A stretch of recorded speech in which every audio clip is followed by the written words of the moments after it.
So what I want to share with you guys is some of these things. Just you can tell me whether or not you heard these things, believe these things when you were younger too. That turn out they're not true. Okay. For example, you'll get cancer if you stand too close to the microwave. Oh, I remember that.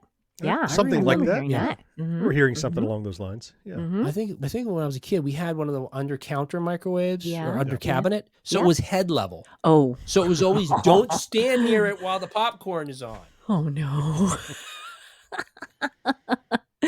You had to leave the room and listen. The radiation. The space between the pops. Yeah.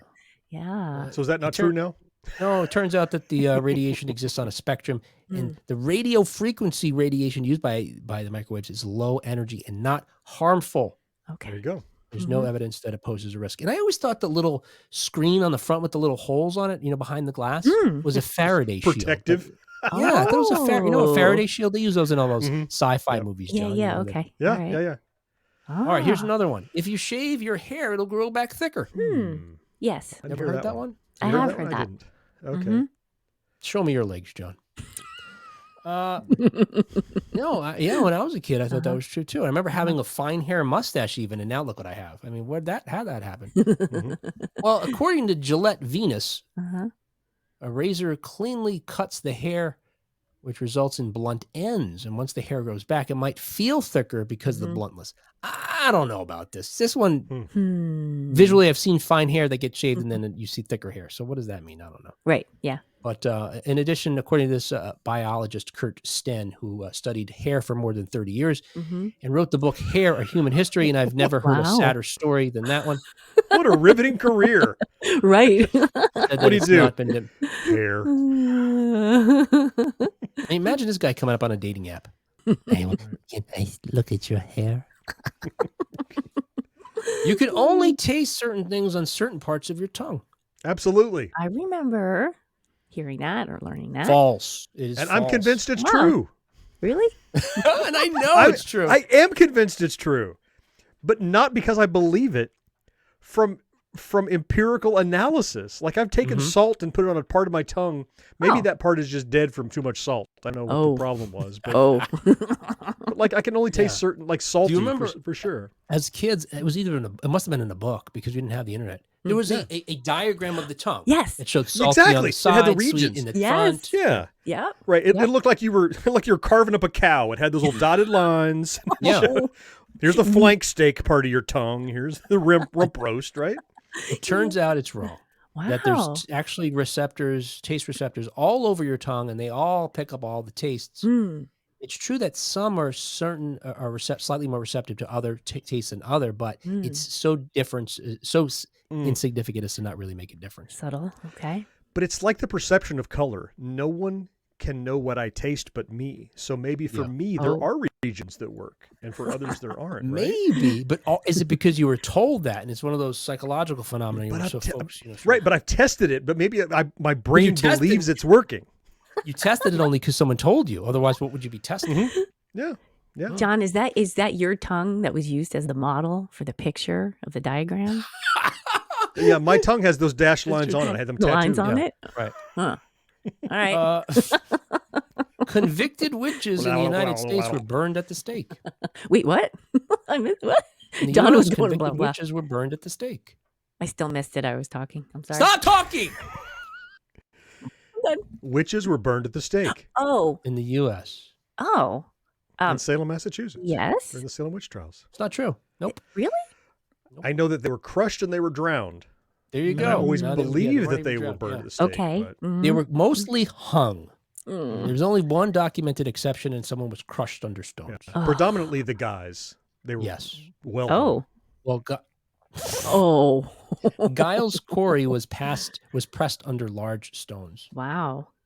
Yep. Otherwise, they were all hung. Yep. All right. How many planets were we taught there were? 9. 9. How many planets are there? Well, 9. no. Damn it. Poor Pluto. Now apparently there's 8. Yeah, poor Pluto. Well, I'll say this: if you're going to include Pluto, It's an exoplanet. There are more exoplanets available. I know. Oh. there you go. I Really? was going to say we actually have 10. If you're going to include Pluto, you have to say we have 10. Oh. And there are more because you're beyond right, Pluto. Yeah. we were taught that Pluto was a planet, and since they've now downgraded it to a dwarf planet, but in 2005 they discovered another dwarf planet, Eris. ERIS, another really big space rock that orbits our sun. It's actually 27% larger than Pluto. Wow. If you're going to count Pluto, you got to count Eris. Yeah. When I was in Cub Scouts and learning about the planets, right? We made T-shirts in Cub Scouts from a template that said symbols of the planets. And it's, you know how the different planets have the little emblems. They look like hieroglyphs that represent the different planets. Yeah. And I loved that shirt. It was a yellow shirt with blue. We had the ink that was like puffy ink that we drew on the shirts with. I loved it. However, it wasn't until probably a few weeks after I was wearing my shirt around that I realized I left the E off of it, so it was symbols of the plants. And so that shirt then had a little tiny E drawn under the edge of the T that looked really dumb, but I still loved that shirt. Did you make a little carrot, the little triangle? No, I just drew a tiny E. It was a little bitty one. Yeah. Tiny symbols E. of the plants. Speaking of grammar, you can't start a sentence with a conjunction. Oh. I mean, you can. Yeah, you can. You sure can. Right. Like I learned, yes, I was taught that you couldn't. And then I think I was actually, I was editing something Will wrote because he kept using and, but now I find myself using and all the time. What's starting off something with and? Yeah, I've been in the blogs. I've been anding a lot. Do you remember this one? Deoxygenated blood is blue. Yeah. You can see it. Yeah. When you see it in your arm, you can see it in the veins there. It's blue.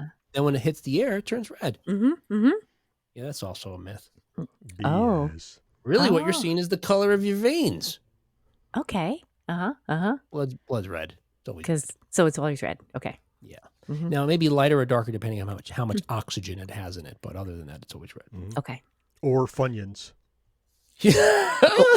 What? My blood is just filled with Cheetos. It's orange. Right. If you eat enough Funyuns, it'll change the color of your blood. It'll be slightly yellower. Is it what? You have orange blood. It's cool. In the show about being dumb and fake news, John is... Is this some kind of urban legend that... I'm proving it. John is creating right now, live in front of us? Yes. Right now. Which part of your tongue do you taste the Funyuns with, John? Point to the part of your tongue, the Funyun part. Funyuns are umami. Oh. Right. I've heard that. See Cat's reaching for a phone again. No, I'm reaching for my brain. Let's open the Ninja Turtles mask color tab and now open a new tab for Funyuns. Yeah. Humans only use 10% of their brains. I remember that one. I remember hearing that too. Is that true? I liked living in a world where that was supposed to be true because it meant there was so much more potential for the human race, and I was depressed to learn that now we're using it all. We're just stupid. Oh no. Yeah. Perspective. Yeah, it turns out we're using virtually every part of our brain. Yeah, and in fact, it's active almost all of the time, according to Barry Gordon, a neurologist at St. John's. Well, for some people. Yeah. He said, let's put it this way. The brain represents 3% of the body's weight and uses 20% of the body's energy. It's like America. Like the world's energy. Yes. Yeah. Yes. Bats are blind, huh? Bats are blind. Of course. I always thought that. I've heard that. Yeah, that's false. In fact, it turns out that bats have eyesight that's better than most of us. Really? Yeah. It's just that they're often in the dark, so they devised other methods when their eyesight doesn't help them, maybe. Right. In addition to their normal sense of sight, they use echolocation. Yeah. Yeah. Well, I would think you'd need more than just sound to catch a mosquito. I would think sight might help a little bit. Right. Yeah, they're not, maybe. They're notoriously not quiet. Right. And finally, camels store water in their humps. Oh, I remember at some point being told that. Yeah. And then at some point I learned it was not true. It's not. No. What is there? Do you know? Yeah, regardless of the quantity, because some camels have one and some have two, it actually stores fat, which Yes. is used as a food substitute when camels are traveling long distances with limited resources. Mhm. It's very gristly too. Ugh. Are you gonna eat camels now? Raw camel. There's going to be a raw animal eaten in every Forget the episode. parrots. John's moving on to camels. On the camels. All right, there you go. That's enough of that.